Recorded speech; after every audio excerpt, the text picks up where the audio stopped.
আর্যর গোপন অতীত এবার সবার সামনে। অপর্ণার মুখোশের আড়ালে লুকিয়ে আছে রাজনন্দিনী। চিরদিনই তুমি যে আমারে আসছে পুনর্জন্মে চমক। হ্যাঁ সুপ্রিয় দর্শক, জি বাংলার জনপ্রিয় ধারাবাহিকগুলোর তালিকায় বর্তমানে অন্যতম নাম চিরদিনই তুমি যে আমার। আর্য ও অপর্ণার সম্পর্কের টানাপোড়েন, আবেগ আর অভিমান সব মিলিয়ে গল্পে দিয়েছে নতুন এক আলাদা মাত্রা। প্রতি পর্বেই দর্শক খুঁজে পাচ্ছেন নতুন কিছু, যা তাদের বাধ্য করেছে এই ধারাবাহিকের সঙ্গে জুড়ে থাকতে। বর্তমানে দর্শক অপেক্ষায় রয়েছেন জানতে যে আদৌ কি আর্য অপুকে ছেড়ে লন্ডন চলে যাবে। গল্পের এই অনিশ্চয়তা নিয়েই চলছে জল্পনা কল্পনা। এরই মাঝে সামনে এসেছে ধারাবাহিকের ভবিষ্যৎ ট্র্যাক সংক্রান্ত এক চাঞ্চল্যকর তথ্য।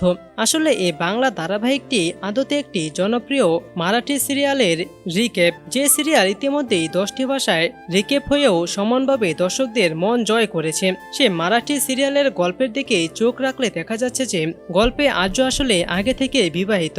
তার প্রথম স্ত্রী রাজনন্দিনী খুনের শিকার হন, কিন্তু এখানেই বড় চমক, অপর্ণা আসলে সে রাজনন্দিনীর পূর্ণজন্ম, যে বিষাক্ত অতীত বুকে চেপে ফিরে এসেছে নিজের হত্যার প্রতিশোধ নিতে।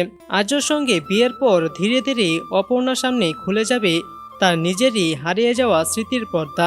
তবে এখনই এমন কিছু দেখতে পাওয়ার সম্ভাবনা নেই, কারণ ধারাবাহিকে বর্তমানে আর্য অপুর ভালোবাসার শুরুর পর্ব চলছে।